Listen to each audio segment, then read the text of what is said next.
नमस्कार। चलिए आज देखते हैं हमारा नेक्स्ट चैप्टर है अध्याय 2 का, जिसमें पिछले वीडियो में आपने देखा विभव और विभवांतर।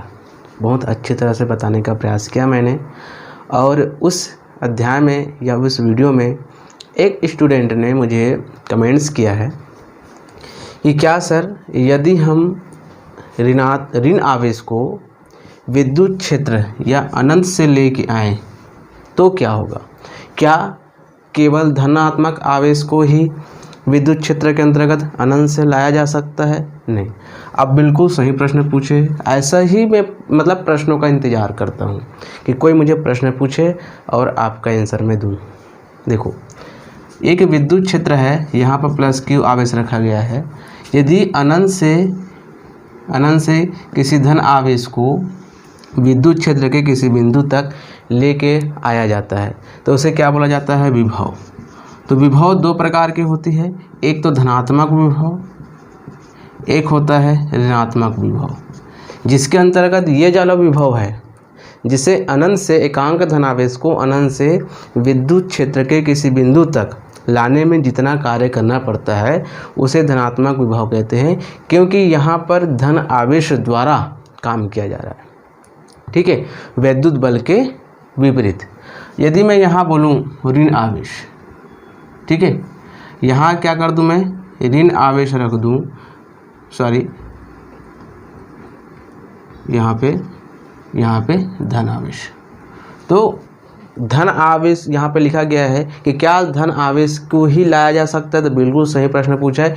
केवल और केवल हम धन आवेश को यहाँ तक ला के कर सकते हैं, क्योंकि विद्युत क्षेत्र की बात करें या विद्युत क्षेत्र की रेखाओं की बात करें तो आप देखेंगे कि हमेशा विद्युत क्षेत्र की रेखाएं जो होती है वो धन आवेश से शुरू होता है, चाहे वो धनात्मक से धनात्मक, धन आवेश से ऋण आवेश की ओर। तो यहाँ पर हम प्लस आवेश रखेंगे, फिर भी एकांक धन आवेश को लेके आएंगे। यहाँ पर ऋण आवेश भी रखेंगे, फिर यहाँ से क्या लेके आएंगे? धन आवेश। तो यहाँ पे धन आवेश को लेके आएंगे तो याद रखिएगा यहाँ वैद्युत बल खुद कार्य करेगा, क्योंकि यहाँ पे आकर्षण बल लगेगा।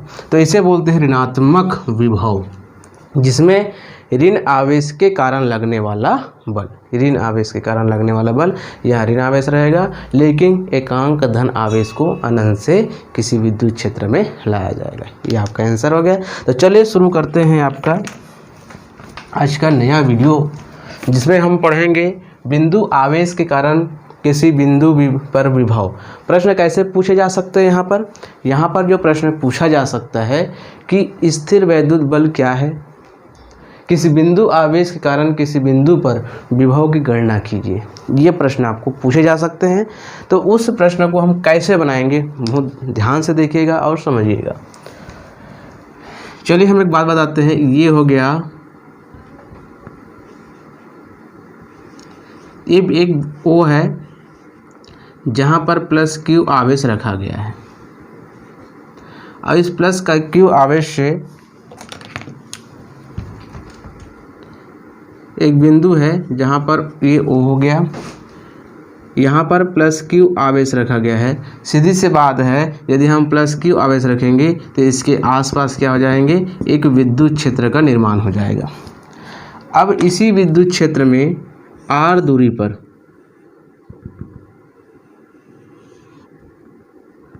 एक बिंदु P है, R दूरी पर एक बिंदु P है जहाँ हमें वैद्युत बल की गणना करनी है। ठीक है, यहाँ से अब यहाँ पे प्लस क्यू आवेश रखा गया है, तो अब बताइए इसकी वैद्युत बल की दिशा क्या होगी? सीधी सी बात है, इसे कुछ दूरी पर मान लीजिए इस O से X दूरी पर एक बिंदु या परीक्षण आवेश की जरूरत रखते हैं, जिसे A नाम दिया जाता है। ठीक है, अब इस O से इस बिंदु से X दूरी पर हमने एक परीक्षण आवेश रखा है, तो यहाँ पर वैद्युत बल की दिशा क्या होगी? इसी की दिशा में होगी, क्योंकि इसमें प्रतिकर्षण बल लगेगा तो इसकी दिशा उधर ही होगी। मान लीजिए यहाँ पे कोई बिंदु B है, या बोल सकते हो इस प्रकार से। ठीक है, तो एक बार पुनः समझिए इसको, जब तक नहीं समझेंगे कुछ समझ में नहीं आ पाएगा। एक बिंदु ओ है जहाँ पे उसके विद्युत क्षेत्र, यहाँ पर प्लस क्यू आवेश हमने रखा है, इस प्लस क्यू आवेश के कारण इसके आसपास एक विद्युत क्षेत्र का निर्माण हो जाएगा। और उसी विद्युत क्षेत्र के अंतर्गत एक बिंदु P है जहाँ पर हमको वैद्युत बल की गणना करनी है। और इसी की कुछ दूरी पर ये मतलब इसे O से x दूरी पर एक परीक्षण आवेश Q0 रखा गया है। ठीक है, अब इस Q0 के कारण इस बिंदु O से वैद्युत बल की दिशा क्या होगी, ई मतलब क्या होगी, OA के दिशा में होगी। ठीक है, मैं लिख रहा हूँ।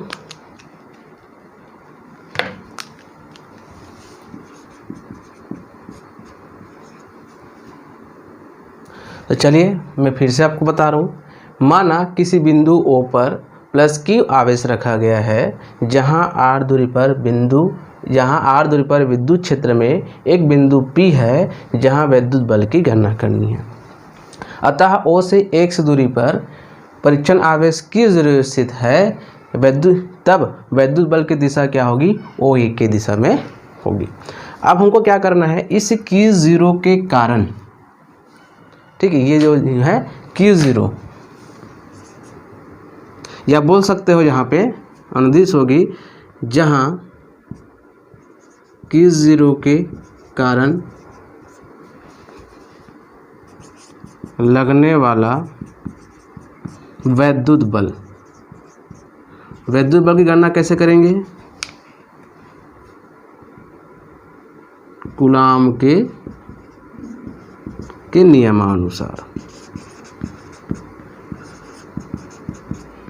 ठीक है, अब Q0 के कारण लगने वाला जो बल है, या बोल सकते हैं Q0 के कारण बिंदु P पर लगने वाला बल, तो कूलाम के नियमानुसार क्या हो जाएगा, यहाँ पे F बराबर 1/4πε0, एक Q यहाँ पर हो गया, एक Q0 यहाँ पर हो गया, तो Q0 बीच की दूरी क्या है, यहाँ पे x² है। ठीक है, तो यहाँ पर आगे की हम प्रोसेस देखते हैं, होगा क्या, ध्यान से समझना यहाँ पे।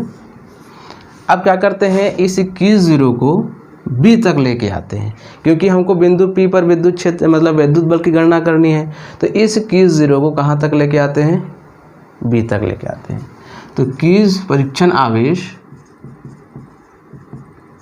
आवेश Q0 को बिंदु A से B तक लाने में किया गया कार्य, मतलब यहाँ लेंगे dx मतलब अल्प दूरी, यहाँ से यहाँ तक की दूरी को हम मान लेते हैं अल्प, मतलब परीक्षण आवेश को हम A से बिंदु B मतलब एक तनिक मतलब बहुत ही अल्प, बहुत ही छोटे से दूरी में लेके वापस ला, मतलब इधर लेके आ रहे हैं। तो इस स्थिति में क्या होगा, हम क्या निकाल रहे हैं, कार्य निकाल रहे हैं। तो क्या हो जाएगा, W बराबर यहाँ पे हो जाएगा F into minus dx। Minus dx क्यों लिखा हूँ, क्योंकि यहाँ पर जो बल लग रहा है वो इस दिशा में लग रहा है, ऐसा, और जो हम परीक्षण आवेश को उसके विपरीत दिशा में ला रहे हैं, ऐसा, मतलब एक दूसरे के विपरीत है। मतलब यहाँ लिख सकते हो वैद्युत बल व विस्थापन की दिशा विपरीत है,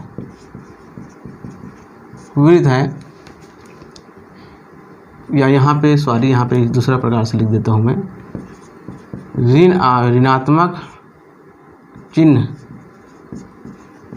यह प्रदर्शित करता है कि वैद्युत बल और विस्थापन की दिशा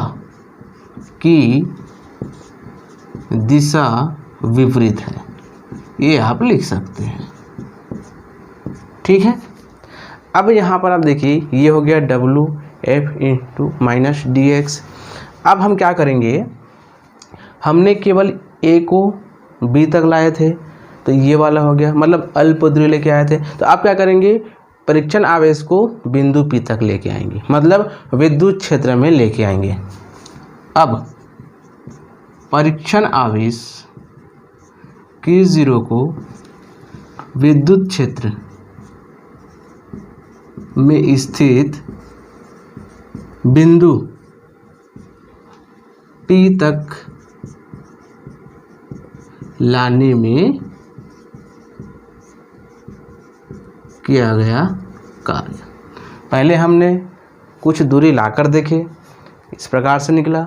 अब हम क्या करेंगे इसको, अब जहाँ हमको गणना करनी है वहाँ हमको लेके आना है। तो यहाँ पे हो जाएगा W बराबर समाकलन का चिन्ह लगा देंगे, क्योंकि हम क्या कर रहे हैं यहाँ पे अनंत से लेके आते हैं, है ना। मतलब स्थित है परीक्षण आवेश किसी बिंदु है, तो यहाँ क्या लेंगे हम, एक अनंत लेंगे जिसे r दूरी पर हम लेके आने वाले हैं।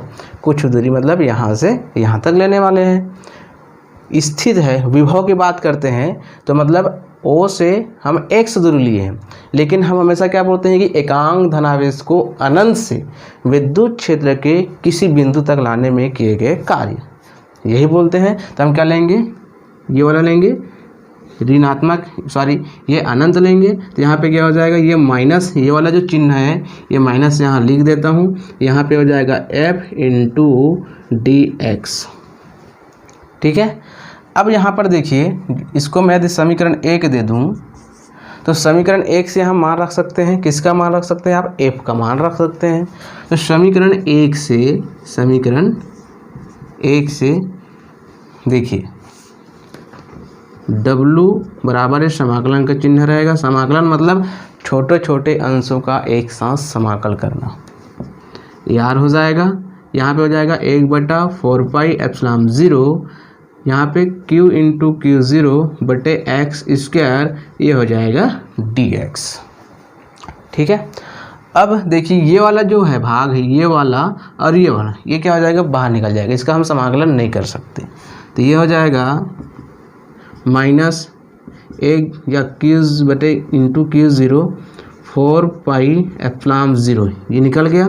अब हमारे पास समाकलन के अंदर क्या बचा, 1/x², और ये समाकलन चिन्ह बन गया dx।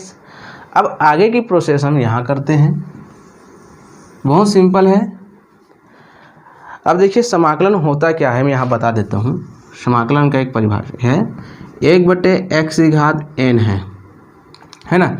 अब इसका हम समाकलन करना चाहते हैं तो ये हो जाएगा x⁴n-1 और n-1, ये इसकी क्या है, समाकलन का सूत्र है। तो यहाँ पर देखो ये वाला ऊपर चला गया, या लिख सकते हो इसको इस प्रकार से। अब हम क्या करेंगे, इसको इस प्रकार से लिखेंगे W बराबर -Q × Q0/4πε0, उसके बाद ये समाकलन अनंत, ये R, ये जो x² है उसको मैं क्या लिख दूंगा, x⁻² × dx। मतलब ये जो स्क्वायर है इसको ऊपर लेके जाऊंगा ना तो -2 हो जाएगा। अब यहाँ पर देखिए -Q × Q0/4πε0, यहाँ पे अनंत R। अब इसका समाकलन करेंगे, ये देखिए यहाँ पे। अब इसकी बात करें, इसको ऊपर लेके जाएंगे, या इसको इस प्रकार से लिख सकता हूँ मैं x⁻n, ठीक है। यहाँ पे प्लस रहेगा, क्या रहेगा, प्लस, माइनस नहीं होता प्लस होता है। तो यहाँ पर देखिए यह पे क्या हो जाएगा, x² -2 + 1 हो जाएगा, यहाँ पे x -2 + 1, ये -2 + 1 जैसे यहाँ पे हुआ था, ठीक है। अब यहाँ पर देखिए क्या हो जाएगा, W बराबर -Q Q0/4πε0। अब यहाँ पे देखिए ये समाकलन का चिन्ह हट जाएगा, यहाँ पे अनंत, यहाँ पे R हो जाएगा, यहाँ पे x⁻−1 बचेगा, यहाँ पे -1 बचेगा, ठीक है। अब आगे क्या होगा, W बराबर -Q × Q0/4πε0। अब यहाँ पर देखिए ये जो x है उसको मैं नीचे लेके आऊँगा, तो ये माइनस के जगह का रहेगा, लेकिन ये माइनस क्या हो जाएगा, हट जाएगा, तो 1/x ये माइनस में आ जाएगा इस प्रकार से। क्योंकि यहाँ पर देखो यदि हम किसी इस प्रकार को ऊपर लेके जाते हैं तो x -1 हो जाता है, और इसी को हम इसमें चेंज करते हैं तो 1/x हो जाता है। तो यहाँ पर भी मैंने वही किया है ना, इसको नीचे लेके आया, यहाँ पहले से माइनस है तो -x हो गया। अब आगे क्या करेंगे, -q × q0/4πε0। सबसे पहले आपके पास ये है ये, ठीक है। सबसे पहले को अपर लिमिट लेना है, मतलब ऊपर का लिमिट को पहले x के स्थान पर रखना है, फिर अनंत को x के स्थान पर रखना है।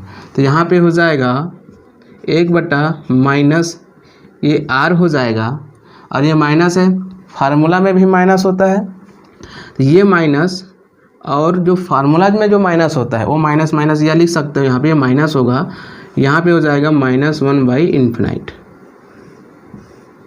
ऐसा। चलो लिख देता हूँ, यहाँ पे देखिए -q × q0/4πε0 1/r, ये माइनस माइनस क्या हो जाएगा, प्लस, ये हो जाएगा इन्फिनाइट, इस प्रकार से, ठीक है।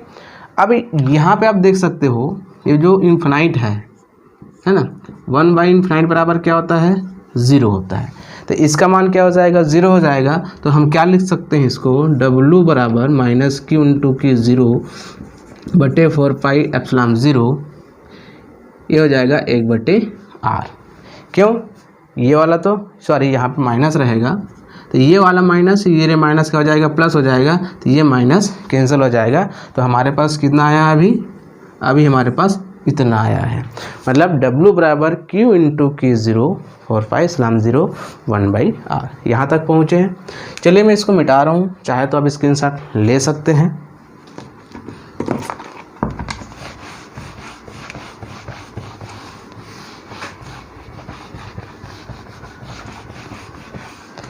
अब यहाँ पर आप देख सकते हैं विभव बराबर हमने क्या निकाले थे, हमने कल विभव का मान निकाले थे। तो विभव बराबर क्या निकाले थे, w/k0, ये होता है, चूँकि करके लिख सकते हैं, चूँकि विभव बराबर w/k0। तो यहाँ विभव, यहाँ पे इसको मैं समीकरण 2 दे देता हूँ। तो समीकरण 2 का मान यहाँ रखेंगे w के स्थान पर, तो ये हो जाएगा q × q0/4πε0, ये q0 यहाँ आ जाएगा, और यहाँ पे 1/r हो जाएगा। तो ये q0 कैंसिल हो जाएगा, तो v बराबर क्या बचेगा, q/4πε0 × 1/r, इतना हो जाएगा। ये रहा विभव के लिए व्यंजक, विभव के लिए व्यंजक है, मतलब बिंदु आवेश के कारण किसी बिंदु पर विभव के लिए ये व्यंजक है। इसी में आगे यदि बढ़ाया जाए, यदि r अनंत, मतलब विद्युत क्षेत्र को जहाँ हमने बिंदु P रखा है, इसको यदि अनंत पर रख दें तो विभव क्या होगा। तो विभव बराबर q/4πε0 1/∞, तो v बराबर 1/4πε0 × 0 हो जाएगा। तो टोटल क्या हो जाएगा, 0, मतलब v बराबर क्या हो जाएगा, 0। यदि हम बिंदु P को क्या बोल सकते हैं, अनंत पर विभव शून्य होता है। प्रश्न कभी कभी पूछ देते हैं कि अनंत पर विभव क्या होता है, शून्य होता है। एक बार पुनः समझ लीजिए, हम देखो यहाँ पर हमने समझा दिया था, यहाँ से समझते हैं। परीक्षण आवेश q0 को बिंदु A से बिंदु B तक लाने में किया गया कार्य। सबसे पहले तो बिंदु A को बिंदु B तक हम लेके आ रहे हैं, क्योंकि हमको अनंत से विद्युत क्षेत्र तक लेके आना था, लेकिन हमने प्रयोग कर रहे हैं पहले कि A से B तक लेके आते हैं, अल्प दूरी। तो यहाँ पे जो किया गया कार्य है वो F × dx होगा। क्यों होगा, क्योंकि कार्य बराबर क्या होता है, मतलब दूरी इंटू विस्थापन, बल इंटू विस्थापन, सॉरी, है ना। अब यहाँ पर देखो माइनस चिन्ह मैंने लगा दिया। तो माइनस चिन्ह क्यों लगाया, क्योंकि ऋणात्मक चिन्ह यह प्रदर्शित करता है कि यहाँ से लगने वाला विद्युत बल और उसके विरुद्ध कार्य करने वाले की दिशा क्या है, एक दूसरे के विपरीत है, ये प्रदर्शित करता है। यहाँ तक लिख लिए। अब क्या करेंगे, इस परीक्षण आवेश को विद्युत क्षेत्र के बिंदु P तक लेके आते हैं। तो परीक्षण आवेश Q0 को विद्युत क्षेत्र में स्थित बिंदु P तक लाने में किया जाएगा। अब पूरा यहाँ तक लेके आ रहे हैं, ये समाकलन लग जाएगा। ये ऋण चिन्ह जो ये वाला है यहाँ रख दिया हूँ। अब समीकरण 1 में जो मान था हमने f के जगह में रख दिया। ये कांस्टेंट है, इसको बाहर निकालना है, बाहर निकाल दिया। 1/x² dx हो गया। यहाँ पर आप देखेंगे x² को मैंने ऊपर लिखा -2 हो गया। उसका मैंने समाकलन किया है ना, इस प्रकार से। तो ये x -2 + 1 -1 हो जाएगा, -1 हो जाएगा इस चीज़ प्रकार से। अब नीचे में आप देखिए मैंने -x को नीचे उतारा, 1/x हो गया, पहले से माइनस है तो इतना हो गया। अब समाकलन जब करते हैं तो यहाँ पे अपर लिमिट मतलब पहले ऊपर का रखते हैं, रख दिया, माइनस फार्मूला में है, -1/∞ हो जाएगा। 1/∞ का मान 0 होता है, ये माइनस क्या हो जाएगा, यहाँ पे धनात्मक हो जाएगा। तो हमने कार्य का मान निकाल लिया। चूँकि विभव बराबर क्या होता है, V = W/Q0। अब W का मान हमने रखा, कार्य का मान यहाँ रखा, यहाँ पे Q0 कैंसिल हो गया, तो यहाँ पे Q/4πε0 1/r² हो गया। ये विभव के लिए व्यंजक है। कभी कभी प्रश्न ये पूछ देते हैं कि यदि मतलब जो बिंदु P है तो या विभव जो है अनंत पर है तो उसका मान कितना होगा, अनंत पर विभव का मान कितना होगा, तो अनंत पर विभव का मान कितना होगा, 0 होगा। यही आपको याद रखनी है, बहुत ही इम्पोर्टेंट क्वेश्चन है। इसी प्रकार से हम आगे और बताएंगे। यदि अच्छा लगता है तो लाइक, कमेंट एवं शेयर अवश्य करें। साथियों आज के लिए इतना ही, थैंक यू।